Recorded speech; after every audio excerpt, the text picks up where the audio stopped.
Hey everybody, listen up. I got mega huge news. Meat Eater Live is heading back out on the road. That's right. Join me and the crew. Clay Newcomb, Cal, Yanni, Spencer's going to be there. Phil the Engineer's going to be there. Meat Eater Live headed back out. Now, when you get every ticket, okay? Every ticket you buy, you get a signed copy of our new Meat Eater Outdoor Cookbook. This tour is celebrating the release of the book.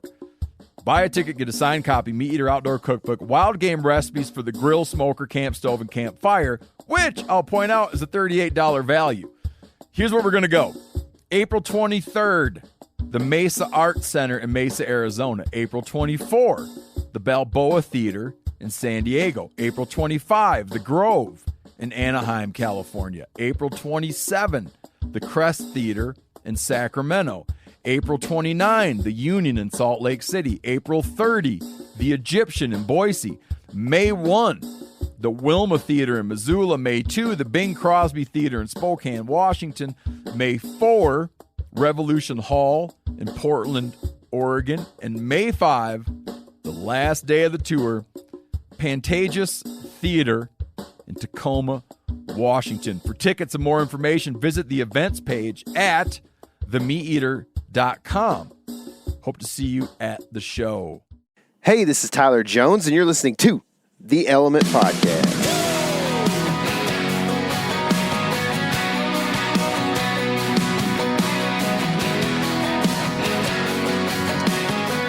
What's happening, all my woods people? It's the Whitetail Weatherman here, looking out at a rainy landscape. A rainy one, a wet one, a nasty, nasty landscape. You know, if we were just a little bit more north in latitude, I believe it's latitude. Latitude is flatitude. Did you know that? I don't know. Flat lines. That's how you remember that. I thought you were going to say it's flat Earth. No. This might be snow. Flat dark Earth. If we were north. I've got friends in the Carolinas right now getting snow. Whoa. That's the South, man. Yeah. It's more north than here, but it's still the South, you know? Yeah. It's just like we just live in the warm part of the world. It's just what we deal with. But it's just not warm, it's just warmer, so it's still cold out there. Yeah, it's a pretty sad day. Mm-hmm. But we had some good weather this weekend, and we did. One of the funnest things I've done in a while, man. It's true. Man, that was fun. I'm just glad nobody got shot. I know. Me too. Because there were some dangerous situations. Looking back, I'm like, man, next year I'm going to be a little bit more careful. Calculated risk, probably, but like, it's the reason I shoot an extra full choke is like it keeps them all. And that's the thing, we didn't really talk about this too much, but so this past weekend we hog hunted with some friends on public land with shotguns, had a ton of fun. Killed a bunch of pigs, and one of the reasons you use shotguns, besides the law, but I think it's why the law is rooted in this, is that they're safer than rifles, right? Like you don't have like a high-speed projectile that can go miles. Like that buckshot, like if you shoot it straight at 100 yards, it's probably going to start hitting the ground. Like it's going to arc pretty good, right? So like you can't just shoot somebody real easy with buckshot unless you point it at them and say, I'm going to shoot you, right? Like that's pretty much why you do it. But yeah, there was some, that's just the nature of the beast, man. It's close quarters hunting. When you've got pigs at 15 yards, you can't even see them because it's so thick that it gets a little willy. You just got to yell at each other. Which that's right. We'll go into the details of that here in a podcast in the next week or so. But we did spend lots of miles walking around on public land, chasing hogs, but in deer country. It was. How many sheds did you find? How many deer did you see while walking around? I don't remember seeing one. 0 for both answers, I think, is the case. 0 would be the answer for both but sheds. It was weird that because we didn't get up early at the crack of dawn to do this thing. I mean, we got out there in the morning, but there's no reason to be there at daybreak, right? So, but we were driving around at those times, and we saw a bunch of deer on private land, you know, but we saw a bunch of deer this weekend out driving around. It's like you and I talked about this, it's like they've had a good solid month of not getting any hunting pressure, and they're like, okay, I can step out now and be But they're still on private. They're still on private. They ain't going to be on public for a while. Yeah. Actually, if ever. So no. I did see some tracks, but, you know, that could have been done by human with those boots. Misleading human, you know. So. There was a dead deer leg in that parking lot. Yeah, sure. I bet you that's what they use. Yeah, That's why they have that there. It just all is coming together right now. That is definitely it, Yeah. man. Somebody's out there with a deer leg, making people hunt trails that deer don't exist on. Yeah. And I'm that people. I'm Yeah. that people that hunts the trail that don't see deer on, man. That's just, you know what? It's tough here, man. It is. But in Iowa, it wasn't quite as tough when I was That's up right. there. And you know what? We have a guest on today who's honest about that. Yeah. He said it's a blessing to live in Iowa. I think that's what he said. Yeah. You know, so. I mean, I was thinking today when I was preparing for this podcast, I was like, man, I kind of want to move up there. But dadgummit, if it's going to be cold this week up there, I probably would be rather living in Texas. He said 5 degrees in this podcast, so I'm going to let you know that's not my world. No, that's not mine either. I know that at any time we could, have a bass fishing day here this time of year. So That's right. That's a good thing about living in Texas is that kind of thing happens. But speaking of deer hunting in Iowa and in the Midwest, I guess we're wrapping up our season playlist here, our SZN season playlist on YouTube. It's been an awesome season. There's been so many close calls. There's been so many crazy experiences that we've had, and we're coming up on. I don't think we're gonna quite hit 40 videos for the season playlist, but we're gonna get close, and that's a pretty awesome thing, man, because most of those videos are pretty dadgum interesting. There's a few where, it's just kind of part of the story and you kind of see a buck far off or whatever. But there's a lot of really good encounters on video. I have to say, if I could pat ourselves on the back, that we did a good job this year. We did what we wanted to do, and we got lots of deer on video. Way to kill some deer, Tyler. Well, I guess that would be the only thing that you would probably have rather have different is, 37 or 8 videos and a deer or two killed or whatever. Well, but there's still one last video to come out that you could say I'm featured in because I don't. Are you there at all? No, not in this video. You left already. I've got 2 videos that I think are left. I don't know when this podcast will air in relation to one of them, but definitely there will be one more left, and that is the last hunt of our year that you had in Kansas, and really our last attempt to really see deer, because what happens in late December in Texas, deer don't show up, but they are whatever they are. But so there's definitely a crazy bit of action, some pretty unbelievable things happen. Definitely worth watching that last video. But yeah, so I really have enjoyed putting the videos together, and now we're moving on. We're going to have a pig hunting video from this weekend, and I've watched a couple of clips. It's pretty intense. Good. It's cool. It's cool. So I'm excited to release that. I did a bird hunt in Kansas. We'll see how that turns out. It may not have enough to really even matter, but this stuff probably won't go on our season playlist. This will just be kind of released. So is season strictly antlered game? I don't know. We haven't really talked about that. Yeah. We've tried, but we can't really come to a conclusion. I kind of think we should just go into off season right now. OFFSZN, you know what I mean? Mm-hmm. What do you think about that? If you have a thought about that, reach out on Instagram or whatever. Our cooking videos we do in the off season are going to be seasoning videos. Seasoning videos. I like it. Okay. We haven't done one of those in like 3 years. I know. It's because either of us have not had a house in 3 years. That's true. I'm working on it. Yeah. Hopefully I'll get one. I'm hoping to have one sometime during deer season next year, maybe. And then I can just put all my mounts up, and whether I kill or not, at least I'll feel good about myself, So, anyway. Do what? Oh, I just, who were we talking to the other day that actually pulled off the whole using a mount to trick somebody on their game camera? Well, I've got a buddy who's done it, and he's your buddy too. Yeah. Old Cody. But I thought there's a different scenario, but maybe it was just something I saw on the internet and made me think about that one. C-Beef? Yeah, he's done it before, and it made somebody real mad. Real mad. Which is kind of egotistical thing. I won't go there. Well, yes, but you could waste your season looking for a deer that doesn't exist. He had one spot to hunt. This dude had one spot to hunt. He was going to hunt there whether or not, So yeah, I think he'd only went on for like 2 weeks anyway. So, But yeah, got a buddy who's done that, and that's a pretty funny thing. I thought it was hilarious. Of course, I was a lot younger, and it wasn't me that was involved. So Yeah. But yeah, anyway, a guy that gets truck hunter pictures that are actually real and have giants that are real in them is our buddy Drake here. So I guess we'll talk to him about a little bit of postseason scouting, talk some sheds, all this late season stuff, and see what he has to say in the land of giants. Drake Lamb shot a giant buck Yeah. in Iowa this year. Yeah. It's crazy. It always blows my mind how those deer up there, you'll see the deer and you'll be like, oh, it's a mainframe 8 or it's a mainframe 9. And they're man, that's like, a good deer. 197. Yeah. I'm like, what? What? And you just don't it's got so much mass that you don't even see all the kickers at the base. Yeah, and you stuff, also you don't know? realize that it's 300 pounds. Or Yeah. you're close to it at least. You Yeah. know? We saw one this year that was like that body type deer. Yeah. And then you realize, oh, that's why. Yeah. Yeah. And it scares the other deer when he comes That's around. right. The other deer are scared. Yeah. We're not scared because we don't know actually how big that deer is. We're not scared, but we should be. So anyway, let's get Drake on the phone. Let's see what he has to say, man. Sounds good.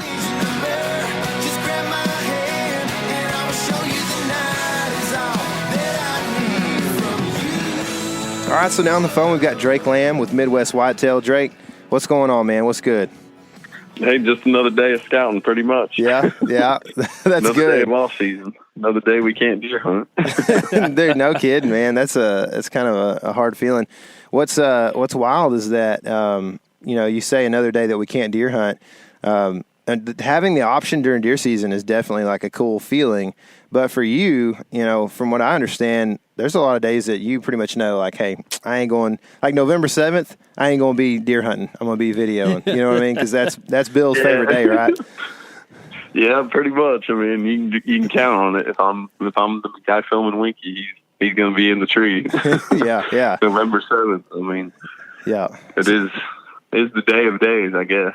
Yeah, it's been a good day for sure. I actually shot a buck on November 7th this year, so Winke may not be wrong, No, I mean, we had an awesome hunt last year. I actually wasn't filming Bill, but I was filming Philip Culpepper from Realtree. He was down in Iowa for a week, and I told him, man, I was like, we grinded it out for a week straight, and it was November 7th, and he was begging for another day to stay, and we grinded it out. I told him, man, this is the day, November 7th, and he didn't believe me until he shot that deer later on that night. That's awesome. It's magical, man.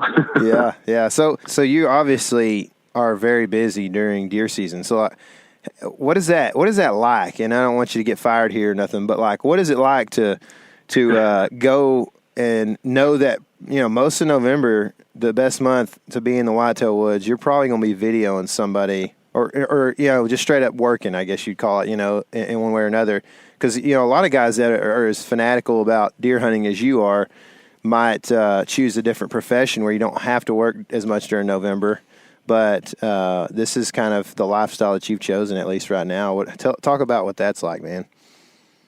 Yeah, I mean, it's a grind. We start in September. Well, clear back in August, but, velvet filming, whatever. But then when season hits, man, it's just, if I'm not videoing, I'm hunting. And then, if I'm videoing, then I'm editing right after that, doing Winke stuff, because we do the daily video blogs and whatnot, so, every time we hunt, it's a video. So, right. Think them days in November when you're hunting morning and evening, 12 hours in the woods or whatever it is, and you got to go edit on top of that. I wouldn't trade it for the world, but it does get to be a grind after November for sure. Yeah, dude. Our shotgun season comes in, right there the first part of December. So it's nice to have about a 2.5-3 week break there. Where you sleep a lot, right? Yeah. Oh yeah, sleeping in and hunting with a gun in the afternoon. Yeah, man, it's those 3 weeks in November. Late October, first 2 weeks in November, man. It's pedal to the floor. It's fun though. Like I said, I wouldn't trade it for the world. Sure. I get a deer hunt pretty much every day. If I'm filming, we're still hunting. So man, it's another day to learn. we just release all our stuff, 2 months later when nobody's watching deer hunting stuff anymore. It's we don't quite have that the operation definitely that you guys got going on there, but I actually did spend a considerable chunk of time in Iowa this year in November and in October. I drew a tag up there where you guys are at, and awesome. Yeah, and I was actually I was hunting that deer that you shot later in the season. I was hunting. Yeah, I didn't have the right property. It was the only thing, I just didn't. He didn't show up for me, man. Always one more fence line over, huh? Yeah, that's what I'm pretty sure that's what happened. So he got shot, obviously, So I mean, it was over. But dude, talk about that. That thing was Bill. I think in the episode, Bill said like the deer. He saw trail camera pictures of it, and when he saw it like in person, it was much bigger. It had the ground growing aspect. Man. I thought the same thing, dude. Like, what's the deal there? Was it just a toad body, or talk about that, man. It's huge deer. Yeah. I mean, so like I said, I moved down back down to Albia this summer, and actually the guy that I'm renting my house from, they own a bunch of farms around here. They're not big hunters, and so I'm pretty much the only one that can bow on them. Thankfully, being blessed that way, but. There's a lot of pressure during shotgun season, but anyway, I ran cameras all summer. Didn't have that deer. There's a big chunk of CRP, and just with like a really nice ridge of bedding, on the far north side of it. So, it set up really good, as far as access and stuff, cause I could always hunt it on a north or a west wind, but I didn't pick that deer up until mid-October. And I didn't check that camera until, right there, first part of November. And so I was like, holy cow, man, this is a giant deer.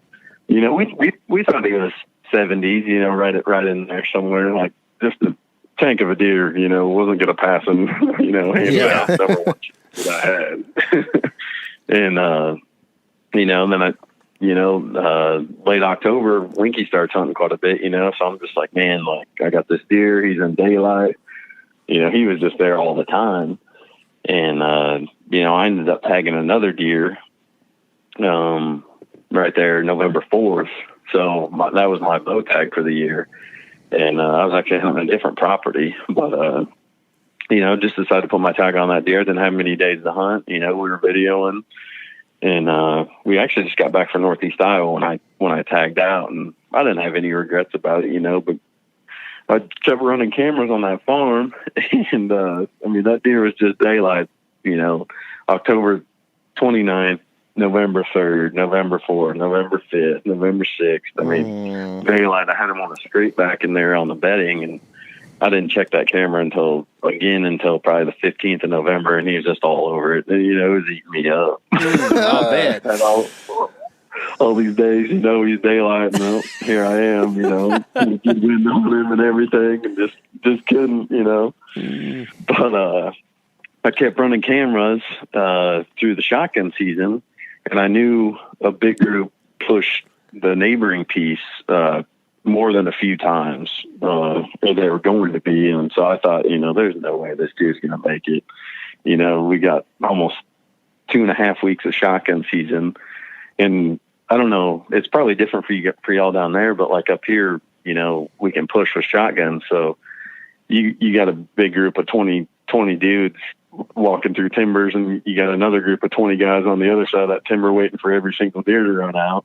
I mean, people would just go haywire on these deer during shotgun season. So having a deer make it, through that is pretty dang lucky. But come to find out, I run a camera on the south side of the farm, and like I was getting them in the middle of the night, which is what I kind of expected because it was far away from that bedding ridge that I knew that he lived in. And so I was like, man, he's still alive, blah, blah, blah. Like I've got guys walking by in orange on my cameras, and he'd swing through, later that night. I mean, just a monarch of an old deer, And so I went out, when was it? It was after Christmas, and Winke, he didn't hunt much late season. He didn't have much late season food, so he wasn't, too worried about it anyway. he shot 2 deer off of his farm. So I had a couple days in there right after Christmas. I think it was the 29th when I killed him. But anyway, it was a Sunday, and Bill wasn't hunting, and I had a show to edit. Got that show done at like 3:30, went out, and I'm like, well, I'm going to go out there. I know that deer's alive, and just kind of sit on this edge of this big CRP, and there's a big dike that runs kind of on the east side of it, and, big, huge bottom of corn behind me, of cut corn. And so, I figured if these deer are going to be coming out of this CRP and all this thick bedding up on top, at least I'll see them come across this huge bottom of CRP and, work their way to that cornfield. And so I just went in there, it was like 3:30. It was late. I was like, at least I'm going to go out and sit. You don't know if you don't go. That's right. So wind was good. Everything was good. It was a little cold, cooler. I mean, late season up here, you like it, 10, 15 degrees, northwest wind, but it was probably in the 20s and kind of spitting rain. And I sat down to where I could see that huge ridge of bedding and that whole big bottom CRP. And if anything was going to come out there, I'd at least see it. And that was kind of my thought. I had pictures of that deer, but, just the chances of me seeing that deer if I would have told you before that hunt, the chances of me seeing that deer probably less than like 2%. I mean, it was, I had no faith I was going to see that buck. Mm-hmm. And, so I get in there, sit down, and neighbors start shooting guns back behind me. They're probably 1,000 yards away, but that gets in your head and you're just sitting there thinking, man, like, what am I doing? Like, this is going to be a waste of dang time. Like, across that cornfield, I saw another hunter. He was walking out because he must have been in there hunting, and those guys were they were closer to him than they were me. All those guys, they were shooting on the neighbors. And so I saw him get up, walk out. I was like, oh man, this is not good. I had a couple fawns come spooking by me, and I'm just sitting there. I'm just thinking, like, I'm just wasting my dang time. And like, lo and behold, like, self-film and everything, didn't have a cameraman. That's just always how it goes. I look up in the CRP and here he comes. I mean, man, I was in shock, man. Like, it was crazy. Just as perfect as you could have put it. Like, if there was anywhere he was going to come out of where I thought he lived, he just came right out of there. Mm-hmm. For whatever reason, I have no idea. I mean, it was just, he wasn't spooked or anything. He was coming from the bedding, coming towards me, which it wasn't towards the, all the shooting, but it was just like, it was like 4:15. I had another hour and 15 minutes of daylight left. Didn't see a single deer before that. And I just looked up and like, oh my gosh, like, this is it. Like, that's actually him. I hadn't seen him all season. I'd hunted that farm a couple times, but during bow season, and just never saw him. Mm-hmm. Mm-hmm. But, it was just kind of crazy.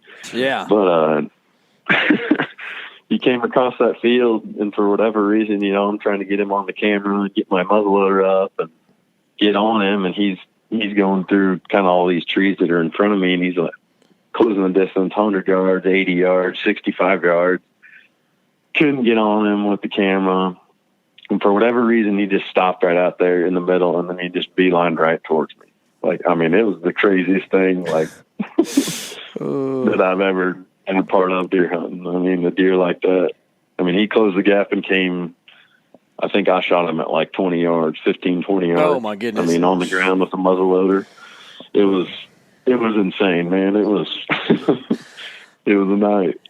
Yeah, no kidding, man. That's a fun hunt to watch too, just because he's a beautiful, big old rare animal. And I know we don't talk numbers a whole lot, but you mentioned numbers a while ago.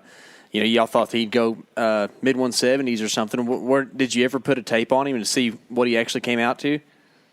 Yeah, we got him right at 185. Ooh, that's a tank. He's like a basic 9-point, isn't he? When I walked up to him after that, I was like, "Holy cow, what have I done?" This deer's way bigger than what we thought, And even when he was coming in, I knew he was big, and there was no idea that I was ever going to pass that deer. You know, I was thinking shoot him the whole time. Oh yeah, like even when he was coming in, I wouldn't have thought 185, but I mean, I think we got him somewhere right around 60-something inches of mass. I mean, the mass on him's insane. Oh my goodness. It's incredible. That is crazy, dude. That is awesome. And I mean, I can tell you congrats 100 times, but congrats on that. It's just so cool. No, and it's cool to see him come in it. straight to you like that. I mean, I remember watching that and I was like, that deer's walking right at him. Like, what on earth is going on? Never right? happens. Yeah. I mean, I don't know. I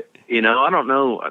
Thinking about it, like, I don't know if he was going to come up on that little dike or terrace that I was on and, like, maybe, bed down until dark and watch that cornfield before he was going to go out to feed, or, like, what he was doing, But, yeah.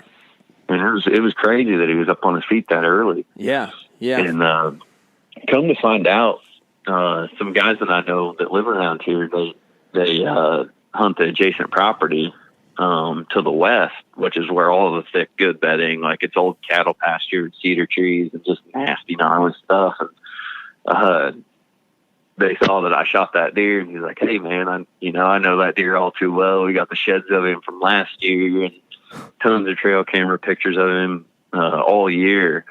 And they said they had cell cams in there and stuff, like right on the fence line. And he sent me all the pictures, and he said, "Man, we had that deer daylight every single day in December through shotgun season. Almost every single day on one of their cameras. Like, it was just like he was so cored up in that little tiny area.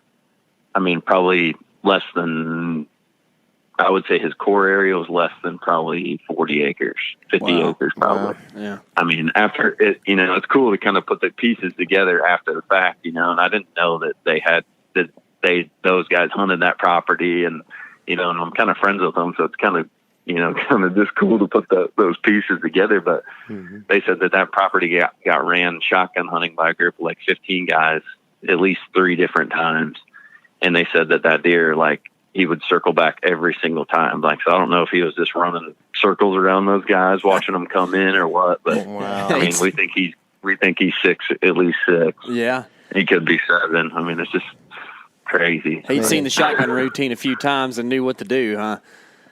Yeah, I mean, yeah. I'm sure those guys do the same thing every year, like and the way it sets up, where he beds, he can oversee that huge, it's probably like 100 acres of CRP.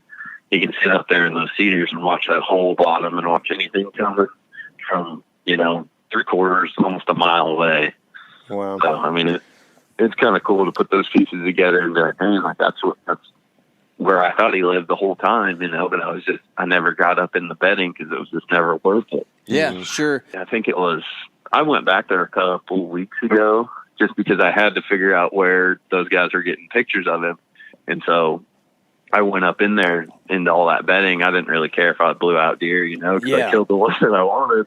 I was like, man, I just got to see what it's like up in there. And like, there's a huge trail that goes, you can see it on Google Earth, that goes across this fence, and that's where they had their camera, and they were getting him daylight almost every day. Mm-hmm. So like, it was cool to get up in there and be like, man, this is actually where he lived, Yeah. I was just too afraid, and the access wasn't good enough to get in there to bow hunt, or even with a gun, but it's crazy. That's why I live there, access doesn't allow hunters to go in there, No, exactly. I mean, if you looked at that piece, you'd be like, man, like, there's no way you could get in there, and this is right where a giant deer would live. Yeah. Do you think that there's some correlation to, Jared Mills had a giant buck that spent a lot of time in CRP-style grass. This buck spent a lot of time apparently in CRP. Is there a correlation to that, like big bucks getting old in those grassland properties? And that's something that you can kind of at least key on or think that, you find a place like that, there's a good chance there are big deer on it? Yeah, I mean, a lot of times I've got another farm that's a big CRP farm. There's a couple big deer that live on it too. And I don't know if it's just they feel more secure in that tall grass all the time. Mm-hmm. And, they just, I mean, that particular piece where I killed, like I was saying, he can overlook that, and see for a mile. But I mean, I've got another farm where you can't, it's all just big draws and stuff with CRP. But I mean, if I had the choice of a farm with a big wooded draw surrounded by ag land, like standing corn or not standing corn, but just corn in general, or a farm with a big draw surrounded by CRP, I think I'd take the CRP every time. I mean, I think it just holds more deer and it makes them feel way more secure than, you know, walking out of that draw and then boom, they're in a wide open field, you know? Yeah, sure. I definitely think there's some correlation. I don't know if there's, you know, any correlation to if I saw a CRP farm, what farm would I pick? You know, and I think, you know, living in Iowa, especially southern Iowa, there's a lot of big deer around. So it's just, Yep. Like I said, I was hunting that deer, Yeah. But yeah, that deer Jared was after was a mega giant. Yeah. Yeah. It's heartbreaking to watch that video where he's like right there, because you can tell he's done before he even knows he's done. You know what I mean? Like, it's over. You know what I mean? So those guys that night, they sent me a still, and they didn't send anything else. They just sent that still image of that deer, and I was just like, "Are you kidding me?" And I was calling them, you know, and they was like, "Nope, didn't happen." Just text me back, didn't happen. I was like, "Oh my gosh, golly, it's crazy, man." That's a heartbreaker. So we've kind of already transitioned into this, but you know, we're kind of the main gist of this podcast is on postseason scouting, and we're talking about a deer that you had history. You said he showed up in October last year, I think. So you had, you know, what that would be considered earlier part of the season, you know, pre-rut kind of thing, all the way through. Yep. You kill him in what most would consider late season, and you know you had daytime pictures here and there throughout. The guys on the adjacent property had a ton of daytime in December, so I feel like that a lot of stories don't go like that. You know what I mean? I feel like a lot of stories go, well, he was on me in September and October, and then when the rut came, he disappeared, or kind of vice versa. You know, like I didn't have anything until the rut happened, and then there were deer all over me, or until some so and so pulled their ag, you know, or whatever, and something changed. So, I guess you know, my question is, you know, can you use postseason scouting right now to make plans for next October or early November, or is this most of the time, you know, does it correlate with a late season hunt? Most of the time, I would say, and normally I'm from like central Iowa, so it's a lot of just rolling hills, like fence lines, like wide open fields, you know, little blocks of timber. And so like the deer tend to move a lot more, you know, towards those ag fields in the late season. So,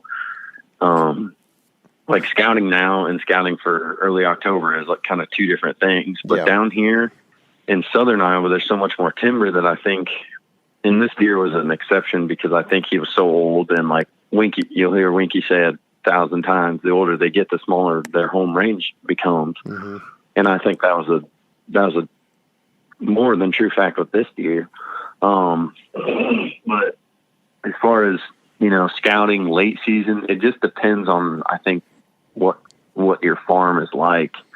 You know, like I've got farms that are just straight up timber and they're, you know, with no ag fields around them or anything. So obviously like now I'm not going to be driving around looking at those pieces because there's no ag around them, you know, cause we get snow and like, I mean, late season deer are going to be on food. I mean, just like anywhere else, but you know, your deer are going to be gravitating towards those ag fields. And if you don't, you know, if I don't have a farm that's not ag right now, then I'm not really even looking at it. You know, and that's going to be an October, November farm to me.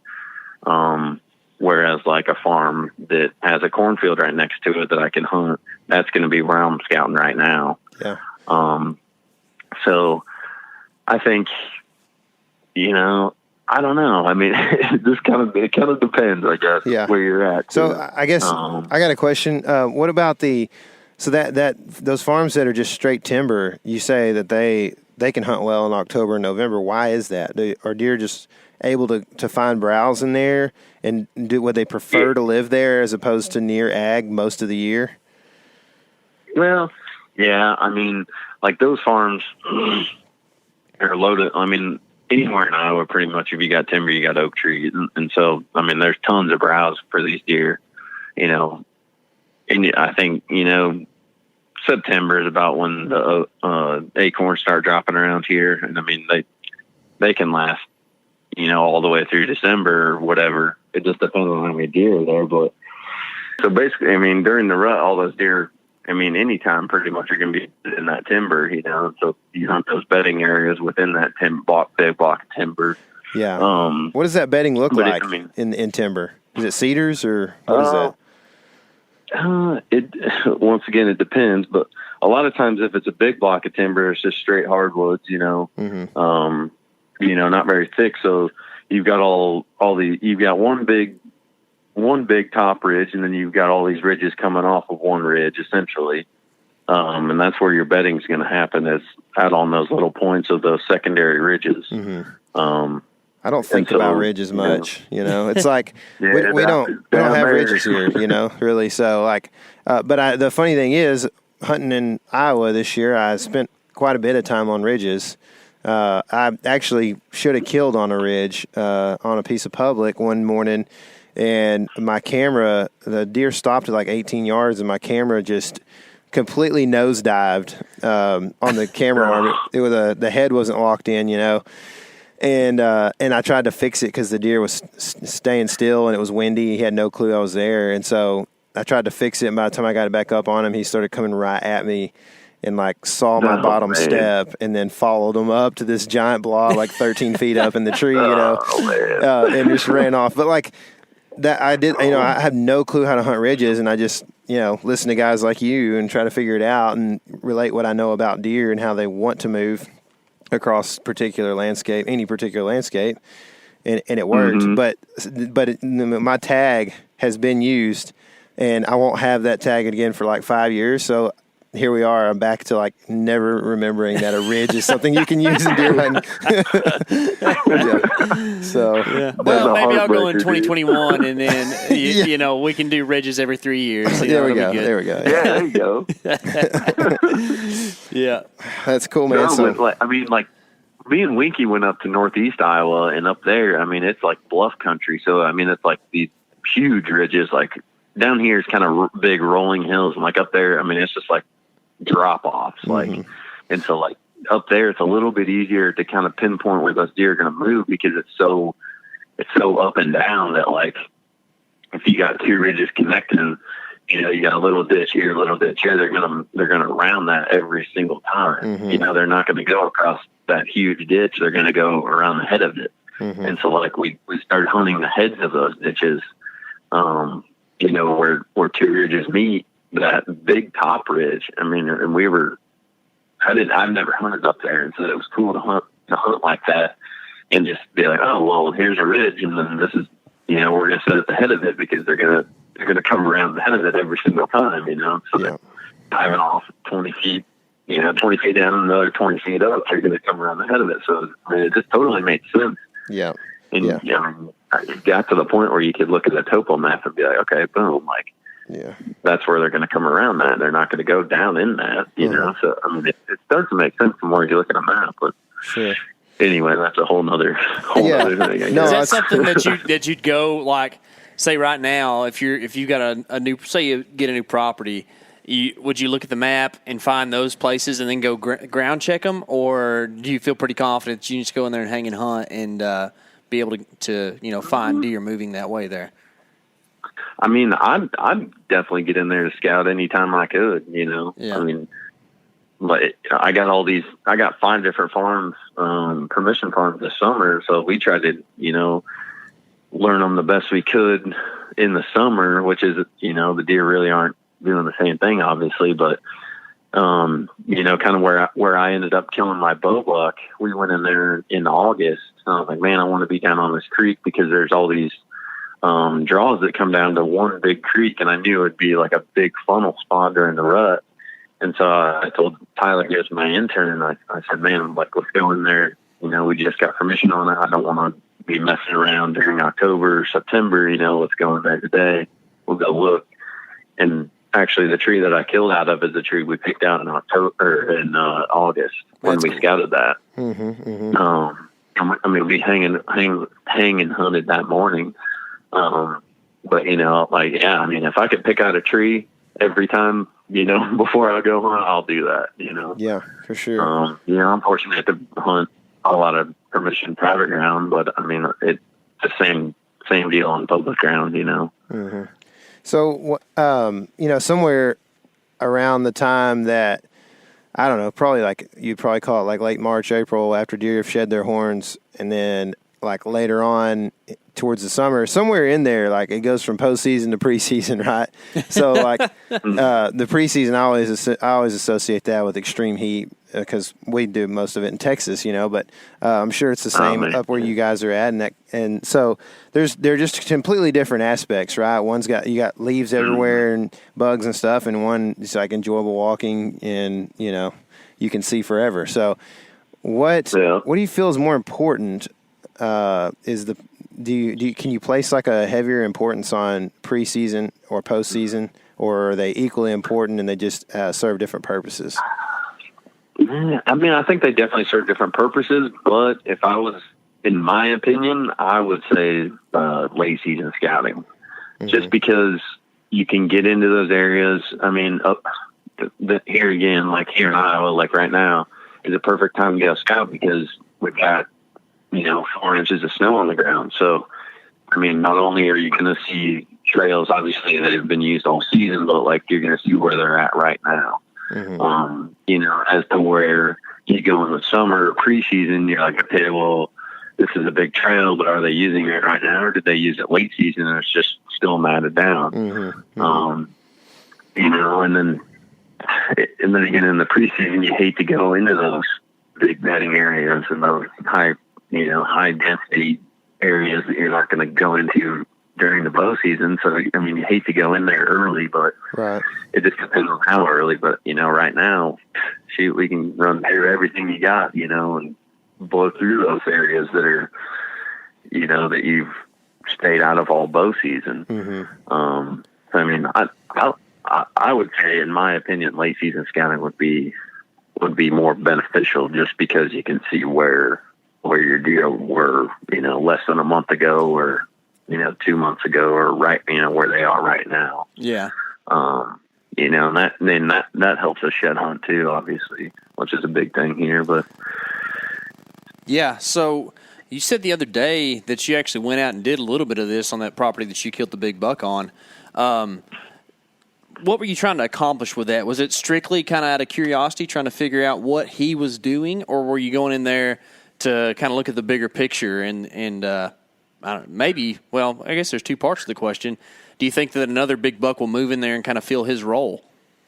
So, I mean, the main mission was just totally out of curiosity. It was eating me alive, not, not being able to go up in there and seeing where he was, potentially where his bed was and where, did he make that rub on that tree? It was just like little stuff like that it was driving me nuts. So I had to get in there, but, you made a good point. Like another deer may move in there or, did I go in there just to scout it for future? Like, and, I got up in there and I'm like, well, man, like if another big deer does move in here, now I know what to do, So, I mean, I kind of looked back, after I got in there, I said, man, well, you figured out what that deer did, but he's dead. So, like, what does that do for you?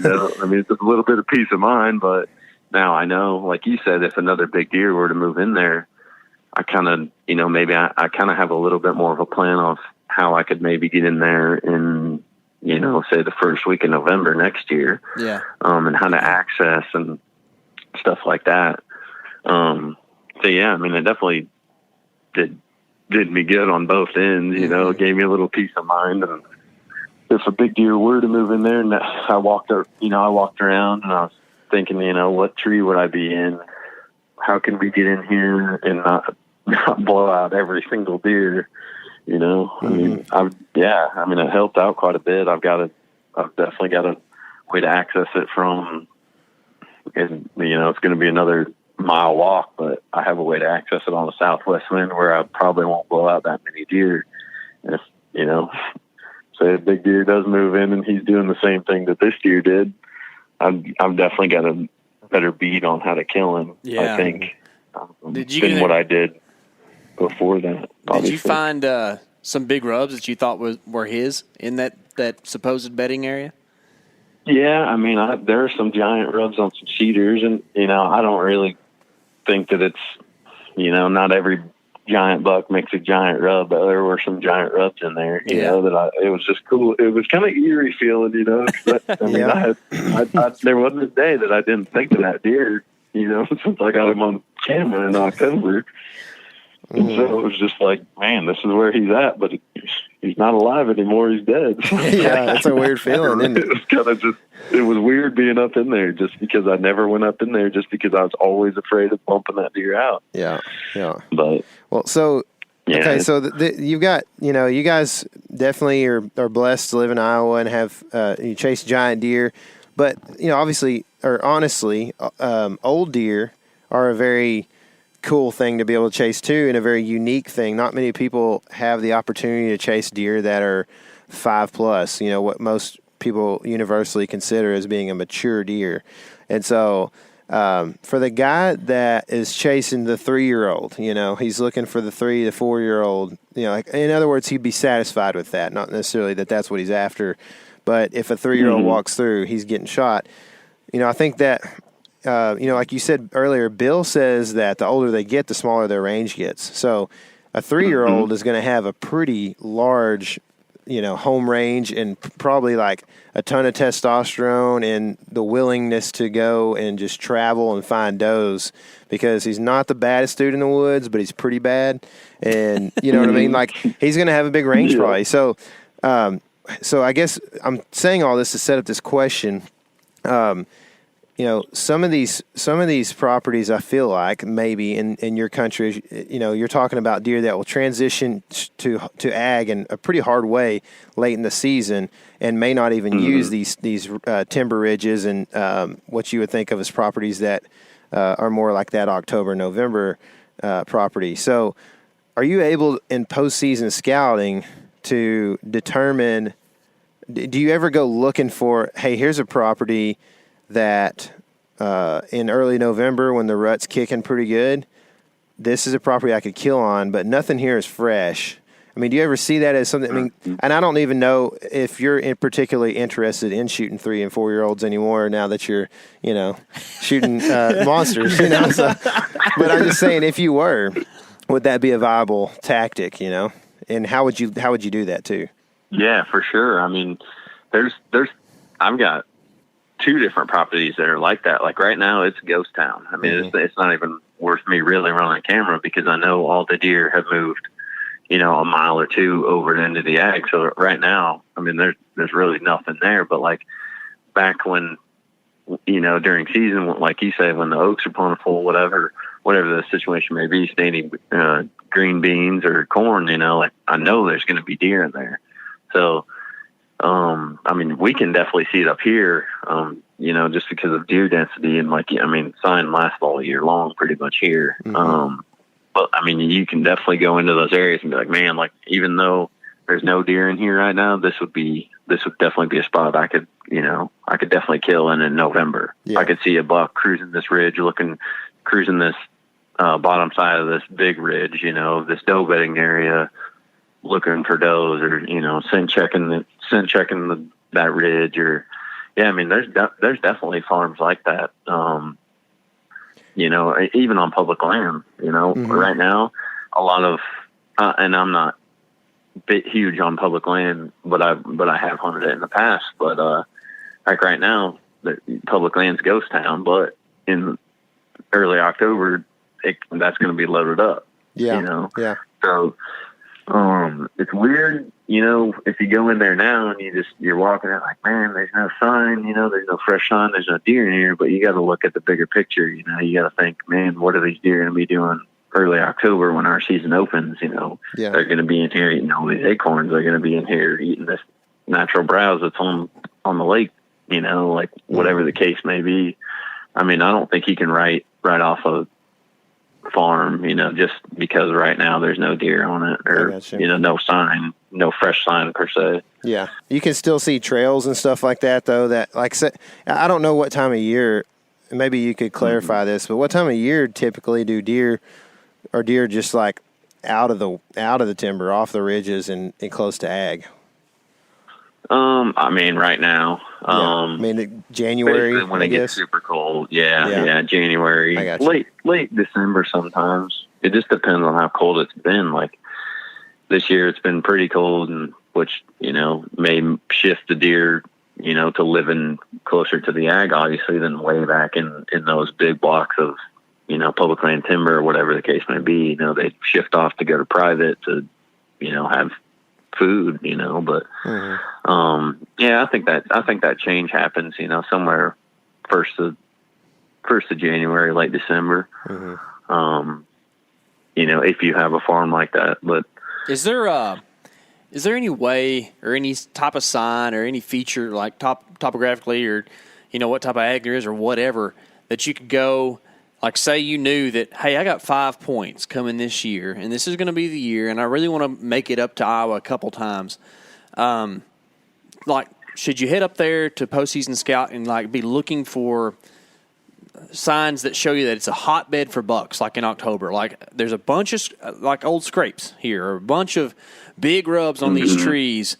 Or this spot right here, it's a really big thicket right next to what looks like was corn this past season. Like, is there anything that you can like see this time of year, when you're scouting, that makes you say, okay, this is the place to be in October for bucks before you roll into the rut?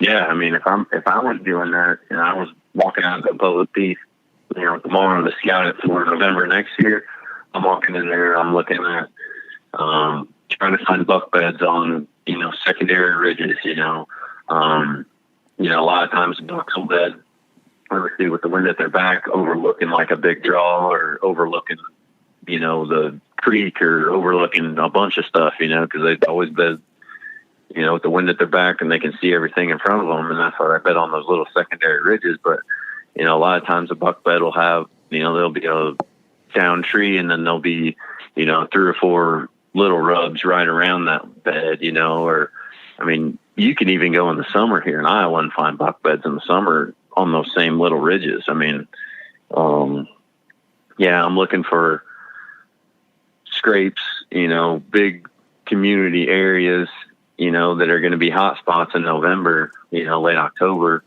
and also, doe bedding areas, those big tops of the ridges. It seems here that the mature bucks will bed on the secondary ridges where the does will be bedded on the, on the main ridge or on the top of the ridge, and I think they do that for security, because, if something's coming, it's going to be coming from the top of the ridge, and those does are going to blow before the bucks are going to see the does run before they, get out of there. But stuff like that. And like, around the heads of those ditches are just where travel corridors, like, I mean, the list goes on, I guess. But, sure. Yeah. It just depends on what type of terrain. If it's if it's a big block of timber, that's what I'm looking for. If it's river bottoms, I'm looking for pinch points, where one creek dumps into a bigger creek, those points where fence lines come together. That's a big thing back home. Cause it seems we've got little 10-acre blocks of woods here and there, so where your deer are, but like what fence line are they going to come out of? Or, you got to get lucky beyond that fence line when he's cruising looking for that doe, or chasing those does down that line, or, little things like that, I guess, you could key in on too. Big trails, tree crossings, stuff like that. I mean, sure. Well, this can go. Sure. Keep going, I suppose. So, are you running trail cameras right now? Yeah. You are? Yep. What's the key? Like, what are you setting them up on most of the time, and what are you looking for? As far as late season? Yeah. Okay, so now I'm staying out of the bedding area. Well, tentatively speaking, staying out of the bedding area. I'm going to run my cameras on field edges, stuff like that, because the deer are so skittish right now. You know, you hate to go in there and check your camera because I don't run cell cams. You know, right now I'm just running cameras on corn. And it seems you can pull pretty dang good inventory off of putting corn out, but I'm running on field edges, where I know the deer are feeding are going to be there, you know, later on in the night. That's pretty much what I do right now. So let me get this straight. Y'all can run bait and stuff, right? Like you're talking about putting out a corn pile. You just can't hunt over that during deer season. Is that right? Yeah. And in Iowa, it's kind of a gray situation. You can't hunt.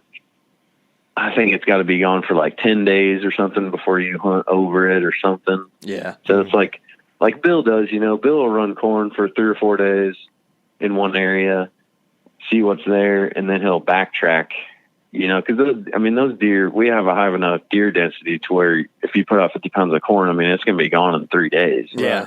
You know, 3 or 4 days. So, I mean, those deer really aren't going to be patterning to that like a mineral hole, you know, they're not, once it's gone, it's gone. They're not, you know, they're not still coming back there. So that's kind of how Bill does his stuff. And you know, like you can get a pretty dang good inventory pretty quick on a pile of corn. So, and right now I'm just kind of monitoring, you know, what percentage of the deer have dropped, who's still holding, what deer are around, you know, what deer made it, stuff like that. So what, I mean, if you're running on a field edge, does it give you any other information about like to me, I would put together the fact that the deer tend to use this trail more heavily going into this ag field. So late season next year, if I still have a tag, you know, are you doing that kind of thing too, as well with the inventory? Yeah, especially on these new farms. You know, like I said, I've never hunted them, you know, before this year. So seeing where those deer are right now is a big thing for next year, because I had no idea where I was going to hunt. You know, I mean, I knew this deer was there, but like outside of that, I didn't really have any other plan, just because I didn't know. You know, my plan was to be on the nearest cornfield that I could, you know, outside of hunting that deer. But yeah, like I try to run them on a fence line to where, you know, I can see what way he's coming from or what way he's going, you know, like if you do it that way, you know, little things like that to where you can at least tell he's coming from this way. So maybe you backtrack him, you know, back into some draw or something. But like, you know, same deal during season, you know, you're always trying to backtrack them, but now it's like we're trying to backtrack him to find their sheds or where he's bedding, you know, but, yeah, I mean, I try to do that a little bit, but, yeah. So are you, when are you going to decide to move in and really go try to pick up some sheds? Like, you know, I know you're doing all these camera surveys and stuff. You wait until, you know, 50% of the bucks have dropped, or you getting out there early trying to scoop up, you know, the first ones that hit the ground? Well, yeah, that kind of depends too. I've only got one deer that I've got in mind for next year, so I'm not really worried about blowing deer out or waiting until some of them are, you know, until they've all dropped. I'd say right now probably about 40% of them have dropped. So, and we've still got, you know, 4 inches of snow on the ground, so it's tough to find them in the timber, and you know, unless you're on a field edge. So I'll probably hit it real hard here in the next about another week and a half. We're supposed to get some warm weather next week, so it should melt off the snow, and then, you know, just based off cameras, I'll go in there. But I'll only, you know, wait until March 1st or, you know, first week of March if I know a deer that I'm going to try and target next year hasn't shed. Yeah. See, that's like what you're setting out to do is find the sheds of a deer that you're targeting for next year more than anything. Yeah. Yeah. What's the reason? Much, just kind of sentimental purpose, or is there a reason? Yeah, I mean, like, pretty much just to have them. I mean, we're all crazy about antlers up here. Yeah. That's all right, I know it drives y'all nuts down there, but. I mean, we know, we knew about the Jared Mills video, and we pay attention to y'all's stuff because it's, you know, it's us kind of living vicariously through what you guys do. You know, like we don't have 9 points that score 185 down here. Really, you know, if we do, they're on a high fence ranch. So, Yeah. you know, it's and we I think what was it 2017? We went up like February 17th or something. We went to Iowa and shed hunted. When did we go early? no, it was March. Was it March? Yeah, I think it was like the first weekend in March. It was freezing cold. We Dude, didn't it find was- an antler for 3 days. Whew.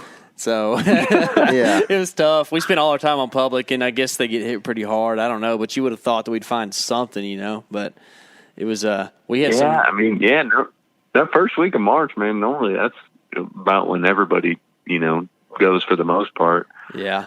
I've been kind of bouncing around here and there, you know, just picking them up. I see you here and there. finding some daggum elephant trunks out there. Man, I walked today, and the biggest antler I found was probably about 40 inches. That's bigger than the one I found today. That's for sure.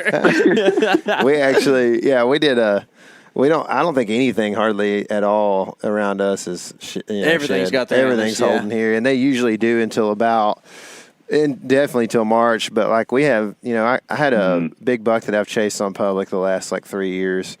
And he was holding on March 17th last year, I think is what it was. So, Jeez. yeah. They got green grass growing by then. Oh, dude, we're talking snakes are out, like grass is growing, leaves are coming in.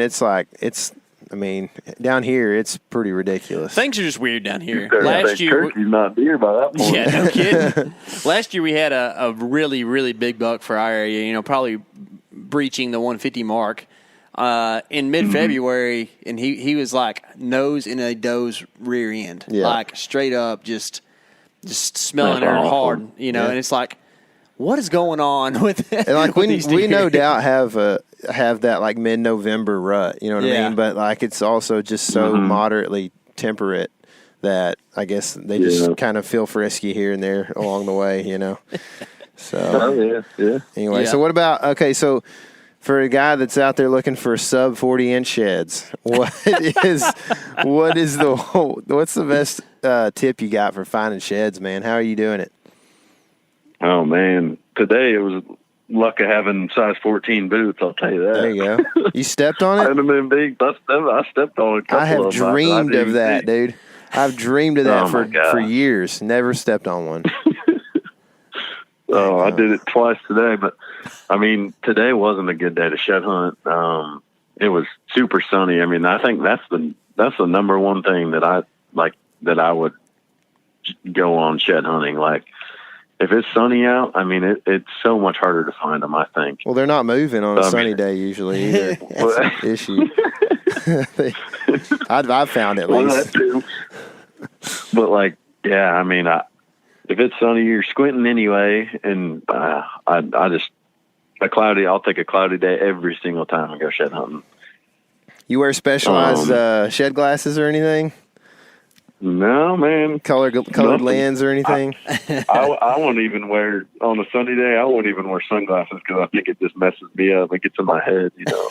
Like, I got this 10, I'm going to miss this one, blah, blah, blah. So I'll go all day squinting. Oh, man. It gets in my head. But I get a headache, man, I feel like. Yeah, no kidding. Yeah, oh, yeah. Yep. Yeah, well, that's cool, No, man. I mean, like, around here, I mean, we just, you know, target your food areas, food to bed. I mean, that's what they're doing right now is food to bed. So what about every shit I found today was food. What about like fence lines? I always look at fence crossings and stuff like that, and I can't remember. I may have found one, you know, in Kansas or something, but I can't think of a time that I actually was like, thought I need to go check that trail out over there on that fence line, and there was a shed there. Is that like every something? Time. Is that something you target? Oh, yeah. Mm-hmm. Yeah. Especially back home. I mean, because like in Central Iowa, it's more just wide open field. So it's like, man, like I'm not gonna drive myself nuts looking across this 300-acre cornfield. You know, so you try to at least narrow it down to, man, maybe you know, you go with that fence. I mean, I found a lot of antlers like that. Mm-hmm. You know, whether it's them walking up the fence when they drop them, or it's them jumping the fence that makes them drop. Yeah. I actually found my number one deer for next year right along the fence line today or last week. Gummit. And another thing, like right now, all of our fence lines have drifted, and so where I found the shed, for instance, was it was all drifted, but the farmer couldn't get right up near the fence to harvest the rest of the beans because of this tree was overhanging. And so there was like a little tiny patch of standing beans, and it was all drifted, but you could just see the tops of the beans. And so there was all these deer hammering these beans. And I told my buddy, I was like, man, this would be a good spot to find a shed, and lift up and boom, found the side to a deer that is going to be my number one next year. So, I mean, fence lines are key, not only for just walking, you know, for them dropping them, walking next to them or jumping them, but just kind of a weird case like that where the farmer can get to those beans. Yeah. You know, we have so much snow that those deer are key in on them. I mean, it was like a 20 by 20 foot little area, you know. Yeah. It's crazy how those deer can find that. But yeah. So Tyler dreams about stepping on a shed. The thing that I think would be cool is if you found like the match set to that deer and then rattled him in with that match set next year. Have you ever thought about that? That would be awesome. That's I mean, I've never done that. I mean, I don't even know anybody that's even done that, but that'd be cool. That'd be man. awesome. Yeah. It'd be super cool. You have to leave the brow tines on though. You can't saw it. Every time I make a new set of rattling arrows, I hate sawing off the brow tines. It just hurts me. You know? I know it does, especially if there's sheds you found. Yes, you know, it hurts. Yeah. I'm glad. It does hurt. I don't know what it is, but it's just you can't mess with an nailer. It took me a second earlier when you were talking about drifted fence lines. We had to look at each other like, what is he talking about? The first thing that came to my mind was that like the property lines over time had drifted as farmers put new fences I was like, up. do the fences move? And then we were like, oh yeah, they have snow up there. Yeah. We don't know what that is. White stuff. You don't have snow down there. Yeah. Hey, are you doing stuff, you know, really we're kind of talking about post-season activities, not just scouting, but like are you doing things this time of year to ensure that like you've got these properties locked down for permissions, or are you trying to get new permissions, you know, in this time of year? Yeah, I mean, I haven't been lately just because I've just been busy, but yeah, I mean, I'm always trying to get new properties, but you know, you got to work up the courage sometimes to go up and knock. But I mean, if you can get on a property right now, this would be the time to do it, just because, you know, you can get in there, you can see what the deer are doing with the snow. There's trails, there's fresh sign. I mean, shed hunting, everything. Like this is a key time to get a property. I mean, it's a unique situation with the properties that I'm hunting down here. My place that I rent, they're my landowners and they own a furniture business. So I help them here and there with like deliveries or like stuff like that. Oh, cool. Moving furniture and stuff like that. So like, yeah, I mean, in like the one agreement we had, with, him letting me hunt was, just showing him all the pictures that I got on all the different farms. And he doesn't really hunt that much, but he likes seeing the trail camera pictures. So I'll always send him the trail cam pictures and stuff. So do you send him the biggest ones, or do you withhold the biggest of the bucks from sending out? No, I let it all out. Man, that's scary. That's scary, I man. felt bad, you know. Yeah, that picture's going to end up on a Whitetail Properties website somewhere. That's for real. Oh man. Oh man, that's hilarious. That's cool. I like that agreement though. With well, of course, sending pictures. We can't find that around here. If anybody cares to look at a deer picture, they want to kill the deer. But that's right. Like helping out with deliveries and stuff, it's kind of out of the box thing. To make sure that you've got a permission. Are you just a big old strong boy? You got a size 14 and you're moving furniture. Like, you must be just a corn-fed dude, you know what I mean? No, yeah, I mean, any little thing I can do to just stay in the good, you know. Yeah, no, I hear you. It's definitely I hear you. You just got to do all you can because, like I say, I don't own a farm or anything like that. I don't have family that owns farms or nothing, so I'm just kind of, How do you come across that? Trust, I guess. How do you come across that like offering? You know what I mean? Like, how do you do that without sounding cheesy? Like, hey, I'll help you move some furniture. It just sounds.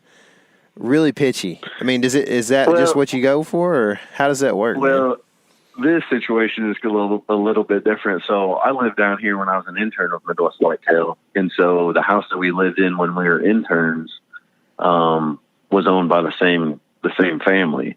So I already kind of knew that they had owned some ground and stuff. And so when I moved back down here, I called them, and then I got this place, and then I was like, hey, like anybody hunting these farms, or because I know he didn't bow hunt, and he's like, no, like no one bow hunts them, blah blah blah, and I'm just like, well, dang, man, like you don't care if I go hunt them? And he's like, no, go ahead. And like, I mean, it wasn't even like I didn't even like offer it at the time, and then like I didn't even. He was just like, yeah, you can go hunt them. Like, just show me whatever pictures. And then, I was just like, I knew they had the furniture business. I'm just like, hey, like anytime you need help, just give me a shout. And so I try to, if I'm in between hunts or editing something or something, and they need a hand, I'm always, jumping at the bit to go help them just so I can stay in the good, Yeah. So, without these farms, I don't have anything. So. Yeah. So he gun hunts though, right? Yeah, they gun hunt a little bit. They don't push or anything. Like they kind of just hunt for meat, Yeah. See, and it's more of a camaraderie thing with them, I think. Yeah, that's cool. I wish that's not really our culture down here, man. It's like, I mean, I'm sure you have seen things from Texas if you have paid any attention, but like everything's bigger in Texas. You know what I mean? And it's all about the biggest buck you can shoot and that kind of thing. And I mean, I'm jealous of the deer you shot. I'm not saying anything about me as being greater than or anything, but like, I just wish that there were people around here that, either didn't hunt or didn't hunt or hunted for meat, or whatever instead. But man, it's something that I hear a lot. The reason I'm kind of inquisitive is because I hear it a lot from people up in your country, I guess, is, well, they let me bow hunt, and I don't know if it's like, do they think that you're not very lethal with a bow, or like how does that? I just feel like yeah, you almost kind of think it's a bit insult. Well, you can bow hunt, but you can't gun hunt. It's like, dude, I can out hunt you any day. You know what I mean? Bring it on with your shotgun. You know what I mean? Yeah. I mean, up here, it definitely is different because like the first day of shotgun season, it's just like.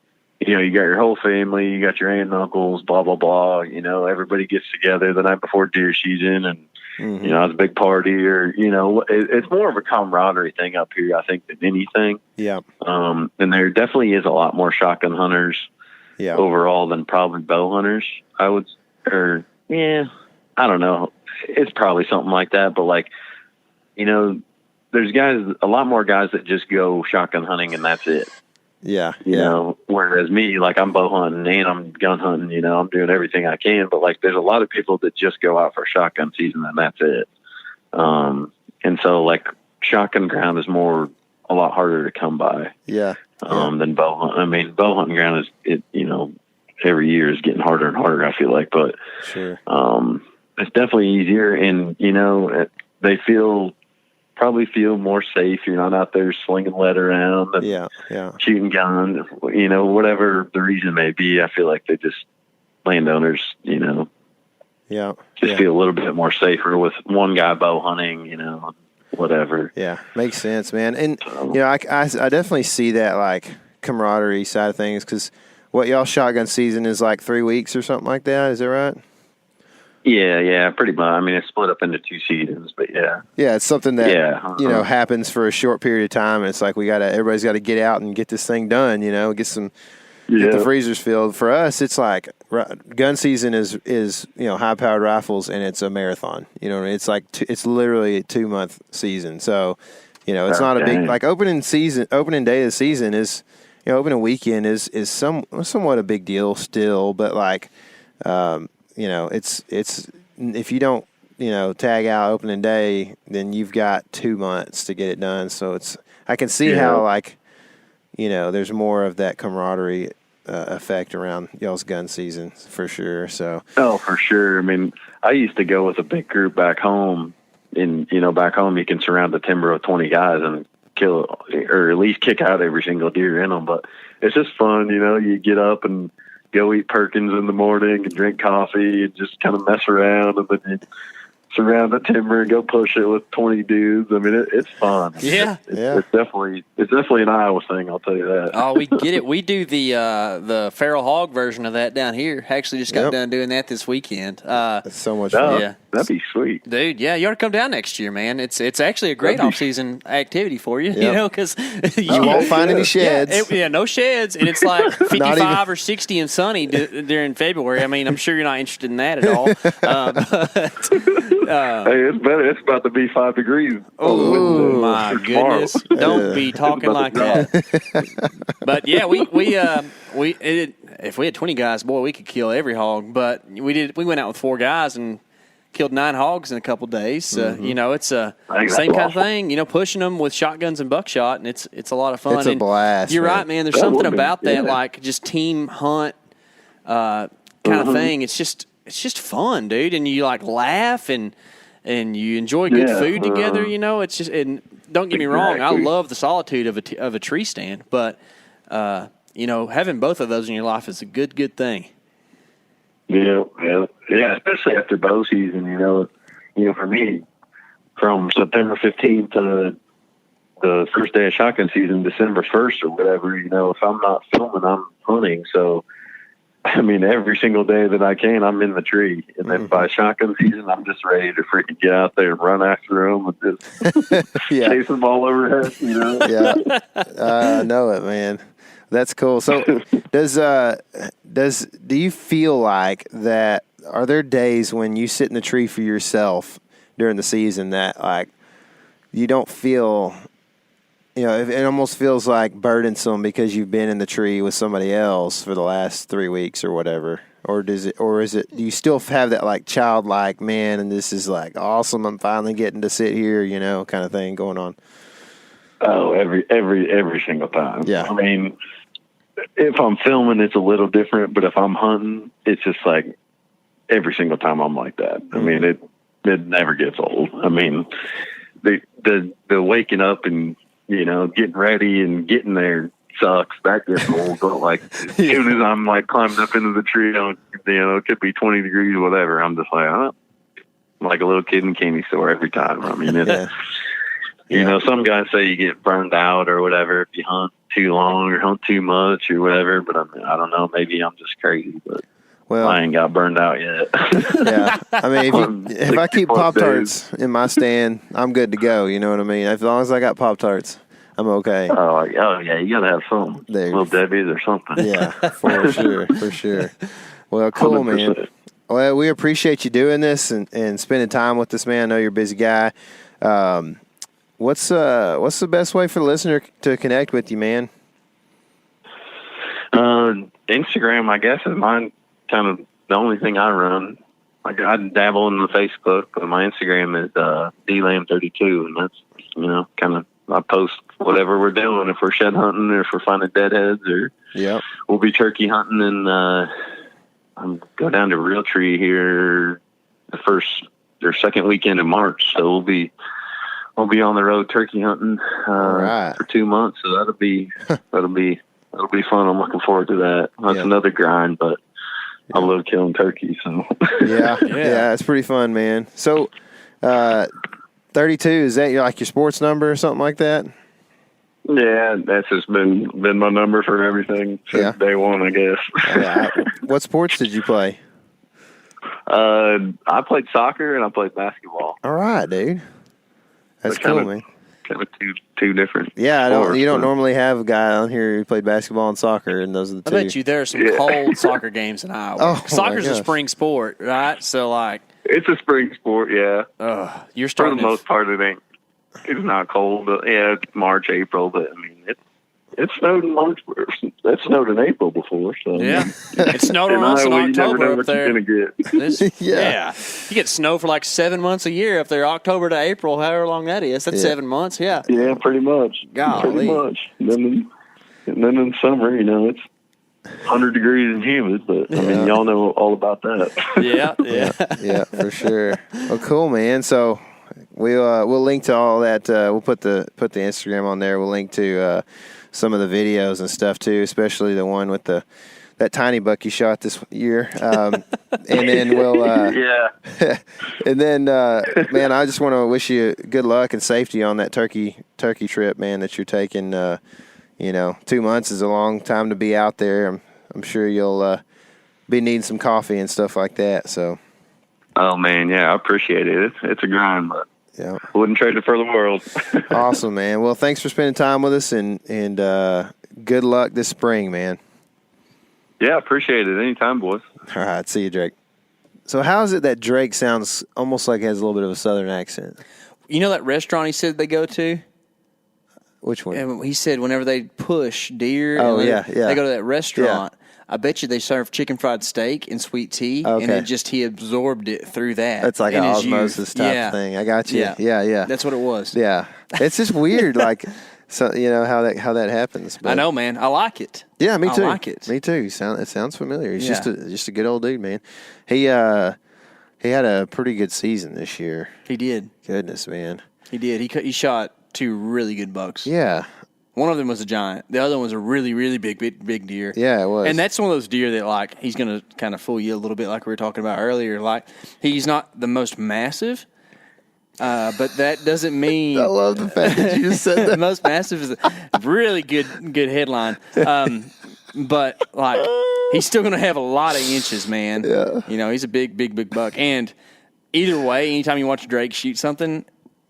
Dude has the best reactions. Yeah, If he reminds me of like not a Christmas morning kid, but like an Easter basket kid. You know what I mean? Just super excited that he got a bunch of candy and some socks. You know what I mean? Like, what's the reciprocating Easter effect of a who? Like a Christmas who from Whoville. You know what I mean? I got you. Yeah, that's what it would be. He's like a who in Easter. You know what I mean? But he's just always happy, man. And you could tell in this interview, he's just laughing, having a good time, which is a fun guy to talk to. For sure, man.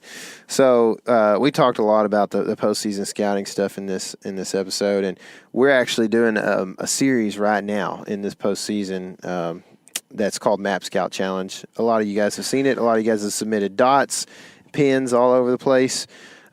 We have done a few out of state. We may or may not do any more out of state during this postseason, but maybe in the preseason we'll do a few more. Maybe. But we're definitely going to do some more here in Texas, I know for a fact. And that is where a lot of our dots have actually been. All our pins that have been sent to us. Thanks, Tejas, folks. Yeah, so a lot of Texas listeners here. That's a good thing. We're probably not going to Kentucky or anything like that right now. But I did go to Kansas and I did go to Oklahoma this year, which was pretty recent, and stay with our boy West 2SB. And we scouted some Kansas stuff, which was pretty awesome, and then some like southern Kansas stuff and some northern Oklahoma stuff. And so you'll be able to see that. The Oklahoma stuff was actually pretty tough, and it wasn't a whole lot different than the Kansas stuff, except for the fact that it was a little bit lower elevation type stuff. In other words, close to lake, core land type stuff. And they've had a lot of rain, and like the ag fields that were ag on the map were not ag. I mean, it's mud. Yeah, it was CRP, sparse CRP. You know, it hadn't even been planted. It wasn't planted last year. It's a regrowth more than CRP field. Right. Just kind of just junk. Yeah, I mean, then some of them, there was definitely some warm season grass in some of it, but it wasn't like a good CRP field or anything. Yeah. And I was banking on, this big timber around this lake being some kind of bedding, and then the ag being the food source right now, and I thought, this will be slam dunk. I'll be able to get good pictures or video on the trail camera and that kind of thing. And ended up, I didn't want, Wes is going to check those cameras for us and send them back to us so we can, see the videos and put that on our videos. I didn't want to send Wes in like a mile and a half out there, make him have to go do all that work. So we put everything pretty close to the road. But I got to scout a lot. I got to make some assumptions. I think they're good properties. So if you guys are interested in that kind of thing, look forward to that. You and I did one in Texas that we were pretty pleasantly surprised with what all we found there. It's nice. And then there's going to be some more stuff coming up soon. So it's definitely the time of year to get after it, man. Doing more filming this week. So there's going to be a lot of stuff, cool stuff coming down the YouTube train coming up here. And that Map Scout thing's going to be a lot of fun to put together, man. So I'm ready for that to pay off, too, because I cannot tell you how much I'm looking forward to actual hunting season already. And it's a long, long road till that. So it is, man. We have a podcast or two to do before then, I imagine. We're going to be doing a lot of preparation again this year, I think. You know, we did all the archery series and the... Don't you like Austin Powers? I do. Yeah. Remember Preparation H? Do you know what I'm talking about? The dude or whatever? Huh? Was it a dude? No, it was... So Dr. Evil went through a bunch of plans, and then the H was the one that he landed on. So Preparation H was the... I got you. I like Austin Powers, too. Oh, me too, man. Me too. He's a good guy. He's a good guy. Yeah. Oh, there you are. You're there. You're there. Oh, my goodness. Anyway, sorry. I'm real great at getting us off track. I don't even know what the track was. Nah, we don't have tracks. Yeah, we've got... fresh tracks. Well, again, make sure you subscribe to YouTube. If you like the podcast, I think you'll like a lot of the stuff that we're doing. It's like mini podcasts with deer footage, you know. So, anything else, man? I ate a giant burger earlier. Oh my goodness! Our boy Johnny Mac sent me a bunch of Iowa beef home last time I was up there, and I did some burgers with it tonight. And I guess there wasn't as much fat as what you get in the supermarket or whatever. But I usually like make a big burger and it turns into like a tiny patty, you know. And I made this giant burger, and it didn't shrink hardly at all, dude. It's still just I ate a giant burger. Probably like a 0.8 burger. Like it was almost a pound, dude. Yeah. It was I could huge, get with that. dude. And I just freaking slammed it. Put medium cheddar on top, melted it. You know, it was good. It was good. I was trying to get it all in before we got on the podcast with Drake. Yep. And I did. I haven't eaten anything since 12:30. I bet you're hungry. That was a great talk. Are you in keto? No. Well, maybe. No, I had a tortilla today. Taquito. Yeah, that's right. That's what, dude. Now we're talking. Now the creative juices are flowing. We better get off here now before things get crazy. That's right, man. Okay, well, I hope you guys are enjoying the outdoors. Right now, it's small game season and map scouting and all that. So remember to get out in it. And remember, this is your element. Live in it.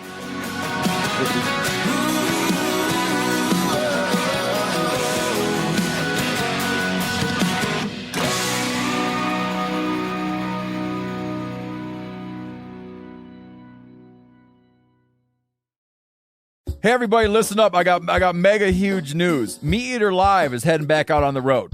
That's right. Join me and the crew. Clay Newcomb, Cal, Yanni, Spencer's going to be there. Phil the engineer's going to be there. Meat Eater Live headed back out. Now, when you get every ticket, okay? Every ticket you buy, you get a signed copy of our new Meat Eater Outdoor Cookbook. This tour is celebrating the release of the book. Buy a ticket, get a signed copy, Meat Eater Outdoor Cookbook, wild game recipes for the grill, smoker, camp stove, and campfire, which I'll point out is a $38 value. Here's where we're going to go. April 23rd, the Mesa Arts Center in Mesa, Arizona. April 24, the Balboa Theater in San Diego. April 25, the Grove in Anaheim, California. April 27, the Crest Theater in Sacramento. April 29, the Union in Salt Lake City. April 30, the Egyptian in Boise. May 1, the Wilma Theater in Missoula. May 2, the Bing Crosby Theater in Spokane, Washington. May 4, Revolution Hall in Portland, Oregon. And May 5, the last day of the tour, Pantages Theater in Tacoma, Washington. For tickets and more information, visit the events page at themeateater.com. Hope to see you at the show.